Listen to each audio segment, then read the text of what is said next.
I'm Walter Bosley, author of Empire of the Wheel 2, Friends from Sonora. Available print on demand only at lulu.com. Chapter 2. The Englishman. The last to die, he was found in bed at home with a gunshot wound to the head and a pistol beside him. A blanket was wrapped around his head. There was no suicide note. The gun was noted to have been used in the suicide of another Englishman earlier that year. As laid out in Empire of the Wheel 1, Edward Percival Braid, who was also known alternatively as E. Percival Braid, or just E.P. Braid, was a well-regarded law student from an aristocratic English family. Braid also provided administrative services for financial estates. Additionally, he worked as an assistant to the San Bernardino public administrator. Though thought to have a wife in England, Braid had a sister who lived in the house with him, a house owned by a man named Howard Seward, yet another Englishman. Braid's brother was an officer in the British Army. 7 more Brits, and Percival Braid might have had his own round table. Reportedly, Braid was regarded well enough to have a number of local high society clients for his financial estate services. He must certainly have made a good living at it, for he was in law school at the time of his death. Braid lived in the house of wealthy businessman Howard Seward, whose real estate dealings extended far beyond the Inland Empire.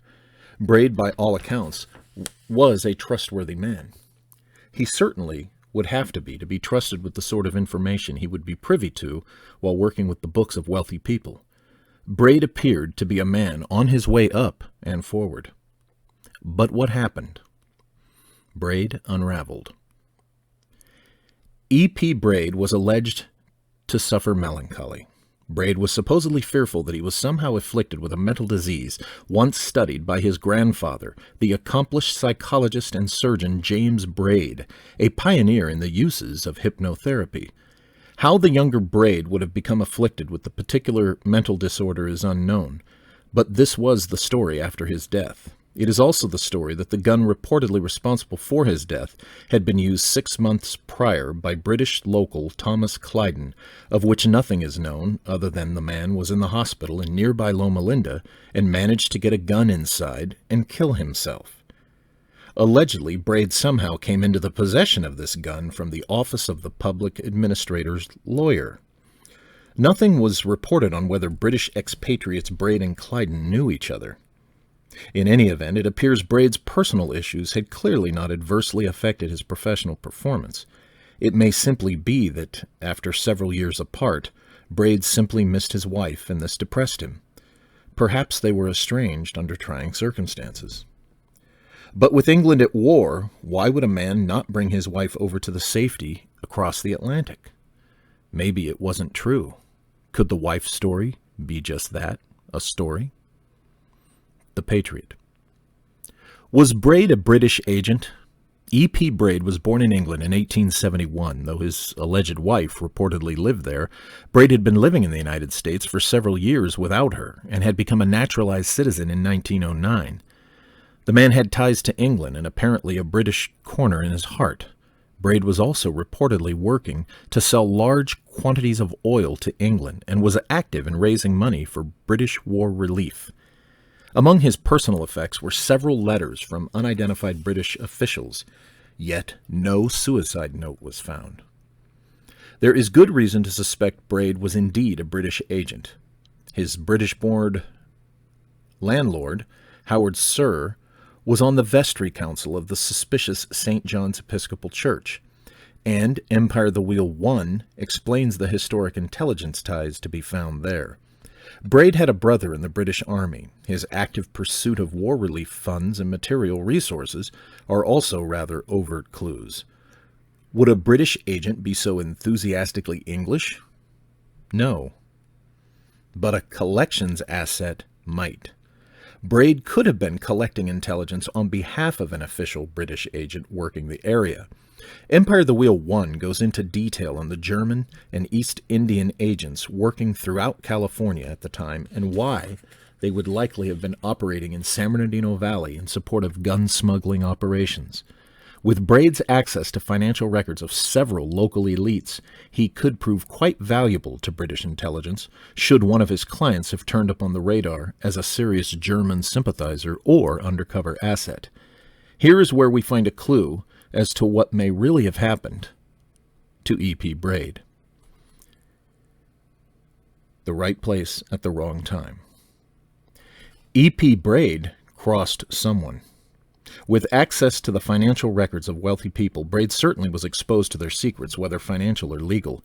He could have discovered hidden funds obtained illegally. He may also have come across a German contingency fund being diverted to enemy agents in the field. If one of Braid's clients were indeed a German asset, this is possible.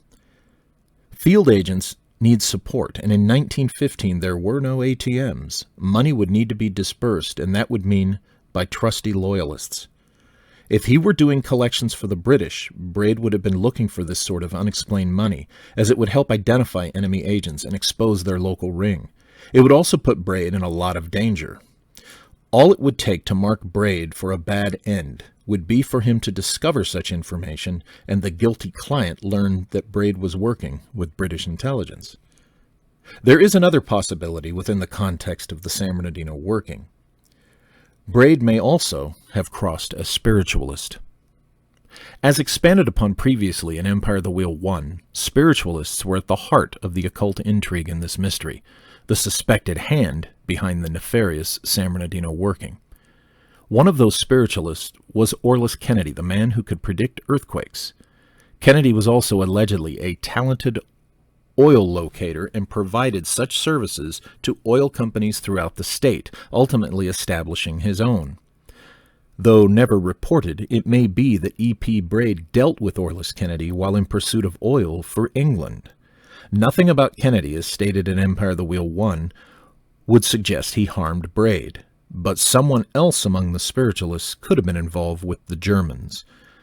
Deutschland was very charmed by occultism in 1915. Maybe, perhaps, possibly, these words permeate this mystery. It cannot be prevented. It cannot be avoided. But neither can this strange saga be ignored simply because only the tantalizing circumstances and odd facts were made available. Braid's story leaves a lot to be filled in, yet it also reveals more than one may first conclude. A British-born man with access to the financial secrets of local elites, some of whom are spiritualists, is also active in war relief for England in a state teeming with Britain's enemies. This British expatriate ends up with a bullet in his head from a stolen gun that killed another Brit expat in a local hospital 6 months prior. A man of figures and documents and records who allegedly suffers depression, yet doesn't leave a suicide note before shooting himself in the same house where his sister lives. We are supposed to believe that a mere blanket around Braid's head will muffle the shot enough so that said sister will not find him dead until she goes to wake him for breakfast. That's some thick blanket. But sure, it could all mean nothing. Except when you consider the greater context as laid out in Empire of the Wheel 1. This author concludes that E.P. Braid was likely a British intelligence asset who was found out long before his death. His assassination at home was arranged to fit the needs of the San Bernardino working because the house was located on a telluric current. Braid could have been killed anywhere, but killing himself at home in bed worked. Thus, he was eliminated. Whether it was done by a German or East Indian agent under instruction of the spiritualist extremists doesn't change the result. A British asset would have been dealt with, and another soul would serve the mad vision of the San Bernardino working. War makes strange bedfellows. There remains one last curious thing about Braid's role in this mystery. Here we have an odd little tidbit that may simply defy explanation, unless it was done on purpose. E.P. Braid was buried in Mountain View Cemetery in San Bernardino. His grave is modest, his marker plain. It bears only his name, the years of his birth and death, and a simple blessing, requiescat. Perhaps the word was intended to mean that the secrets he knew should rest forever with him in the grave. Hopefully, Braid did find rest. But there is something this author did not realize until after the research for this book was finished. Something rather startling. It might have been merely because they died within 3 weeks of one another. It might simply have been a coincidence. But E.P. Braid was laid to rest in the grave directly adjacent to that of the mystery woman, Cora Stanton. Of course, we knew that from the beginning, and it's in the illustration pages of the printed edition of the first volume. The strange thing about this is that not even the author understood until the writing of this book how such a seemingly insignificant thing may have been done on purpose by someone. The burial location of E.P. Braid may itself have been a message. You are about to learn what that message appears to have been. Empire of the Wheel 2, Friends from Sonora by Walter Bosley is available print on demand only at lulu.com.